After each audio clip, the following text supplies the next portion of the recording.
Baik, Assalamualaikum warahmatullahi wabarakatuh. Salam Om Swastiastu, Namo Buddhaya, salam kebajikan, salam sejahtera bagi kita semuanya. Pada kesempatan kali ini, saya sebagai moderator akan memandu jalannya presentasi. Sebelumnya, tugas ini disusun untuk memenuhi mata kuliah hukum otonomi daerah dengan dosen pengampu, Bapak Dhani Muhtada.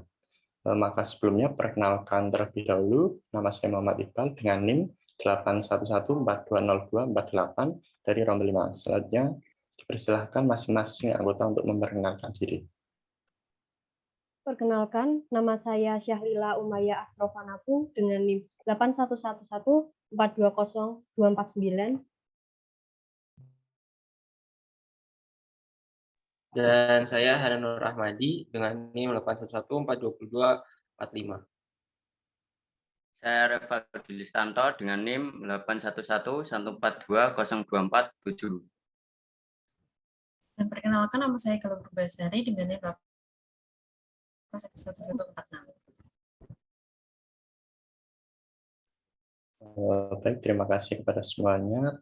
Kemudian judul dari tugas kami adalah peran pemerintah daerah terkait kualitas sumber daya manusia dan angka kemiskinan di Kabupaten Batang. Pemaparan materi akan dilanjutkan oleh Syahrila Umayyah, kepadanya dipersilakan. Peningkatan sumber daya manusia pada saat ini dianggap merupakan salah satu solusi dari setiap masalah yang terjadi dalam suatu masyarakat. Demikian pula halnya dengan kesejahteraan masyarakat yang sering diasumsikan dengan tercukupinya kebutuhan papan, sandang, dan pangan. Kualitas sumber daya manusia sering diukur dengan tingkat pendidikan dan kesehatan. Semakin tinggi tingkat pendidikan dan kesehatan seseorang, diharapkan semakin tinggi tingkat produktivitasnya, dan semakin tinggi pendapatannya, serta semakin besar peluangnya untuk tergolong tidak miskin. Keterkaitan seperti itulah yang sering dipakai untuk merancang program-program pembangunan suatu daerah atau negara dalam mengatasi masalah kemiskinan. Fenomena kemiskinan dalam masyarakat dapat disebabkan karena budaya yang hidup dalam suatu masyarakat.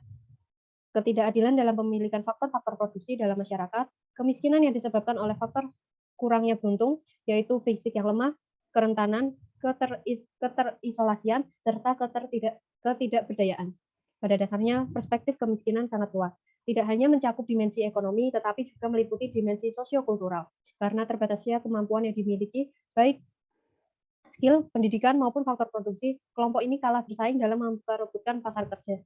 Akibatnya, banyak di antara mereka yang menjadi pengangguran. Karena pendapatan yang relatif rendah, menyebabkan berbagai kebutuhan yang paling pokok tidak bisa dipenuhi, seperti air bersih, fasilitas mandi, cuci kaos yang sehat, akses terhadap fasilitas kesehatan, dan lain-lain. Keterkaitan antara kualitas SDM dengan tingkat kemiskinan dianalisis oleh ahli ekonomi pembangunan dengan konsep lingkaran setan kemiskinan. Lingkaran setan mengandung arti deretan melingkar kekuatan-kekuatan yang satu sama lain bereaksi sedemikian rupa sehingga menempatkan suatu negara miskin tetap miskin. Si miskin misalnya, selalu kurang makan, karena kurang makan kesehatannya menjadi buruk. Karena fisiknya lemah, kapasitas kerjanya pun rendah.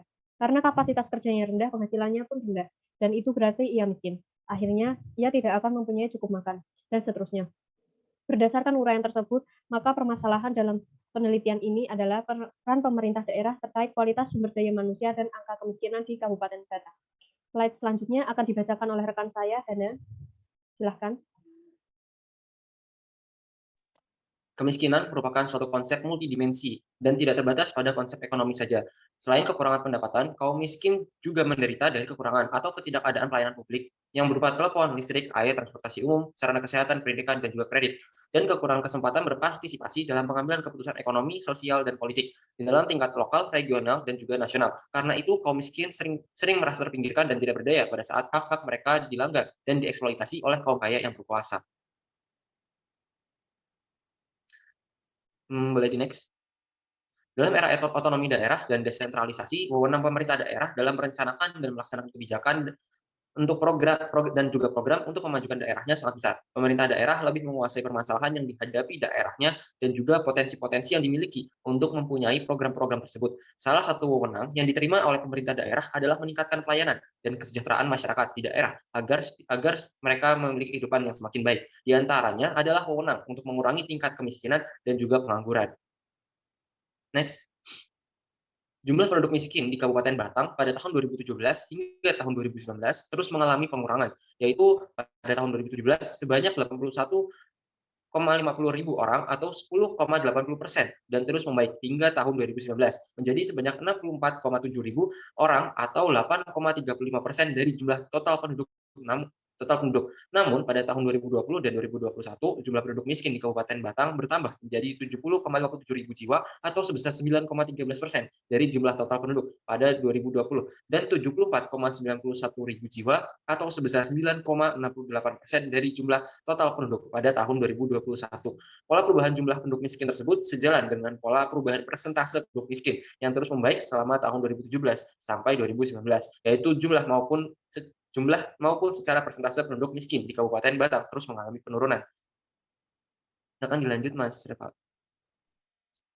Selanjutnya, namun hal tersebut tidak bisa dibandingkan lagi dengan data kemiskinan tahun 2020 dan 2021, yang polanya telah berubah karena adanya pandemi atau wabah COVID-19. Garis kemiskinan digunakan sebagai batas untuk mengelompokkan penduduk miskin dan tidak miskin. Penduduk miskin adalah penduduk yang memiliki rata-rata pengeluaran per bulan di bawah garis kemiskinan. Garis kemiskinan di Kabupaten Batang tahun 2017 sampai 2021 mengalami peningkatan. Pada tahun 2017 yaitu sebesar 2.249.292.000 per kapita atau per bulan yang terus meningkat hingga tahun 2021 menjadi 318.330.000 per kapita per bulan.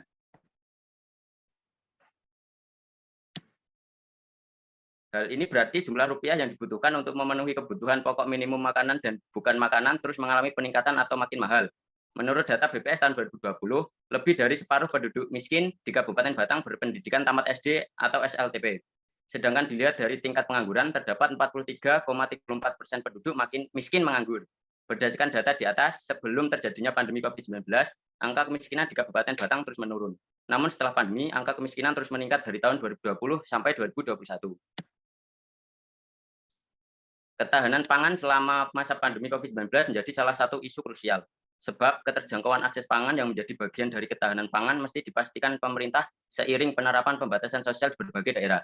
Tanpa ada jaminan akses pangan yang mudah, maka semakin banyak masyarakat yang akan mengalami kelaparan yang akan menyebabkan jumlah penduduk miskin yang selama ini ditekan oleh pemerintah bisa semakin bertambah. Pangkal persoalan saat ini bermula dari banyaknya masyarakat yang kehilangan pekerjaan, terlebih mereka yang masuk dalam kategori miskin maupun rentan miskin.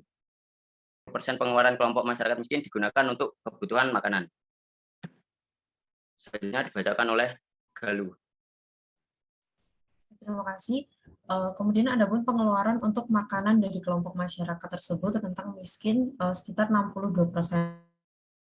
Oleh karena itu, pemerintah menjamin dua kelompok itu untuk mendapatkan akses pangan dengan mudah. Pemerintah perlu mengantisipasi potensi peningkatan kemiskinan yang disebabkan akses pangan, khususnya akibat dari kehilangan pekerjaan. Jika tidak, maka angka kemiskinan akan terus bertambah di tengah wabahnya COVID-19 ini. Kemiskinan, terlebih lagi, banyaknya pemberitaan baik di media cetak maupun media elektronik yang menggambarkan betapa sulitnya kehidupan masyarakat yang berada di bawah garis kemiskinan, penuh dengan keterbatasan dan pastinya dengan tingkat perekonomian yang rendah.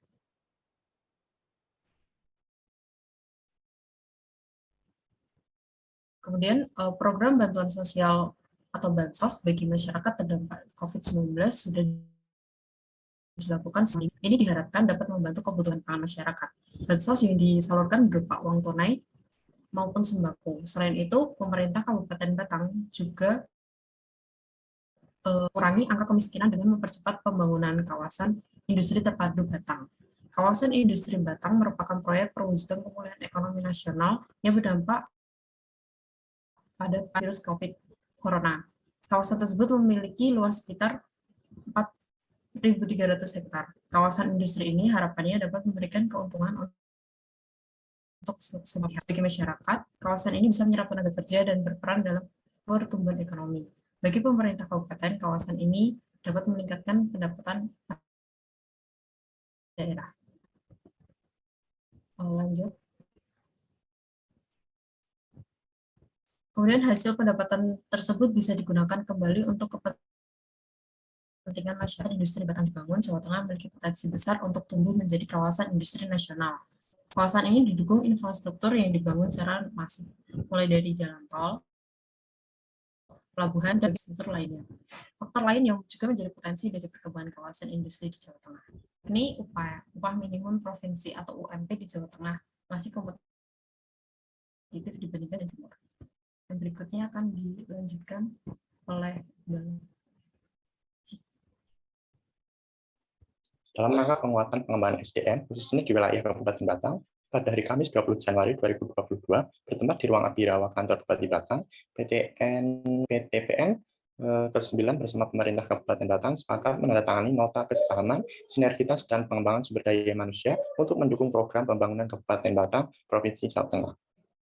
Dinamika pengembangan KITP yang dibangun di atas lahan perkebunan karet, kebun Silowo menyebabkan dampak bagi tenaga kerja di daerah tersebut. Untuk itu, diharapkan MOU yang telah disepakati dapat memberikan efek positif bagi tenaga kerja, khususnya pekerja industri perkebunan yang terdampak di kebun Silowo, Kabupaten Batang, agar mendapatkan ruang dalam bentuk pelatihan dan penyiapan kompetensi sehingga terserap di bisnis-bisnis baru yang ada di KITP. Sekian pemaparan materi yang dapat kami sampaikan. Selebihnya mohon maaf. Wabillahi taufiq wal hidayah. Wassalamualaikum warahmatullahi wabarakatuh.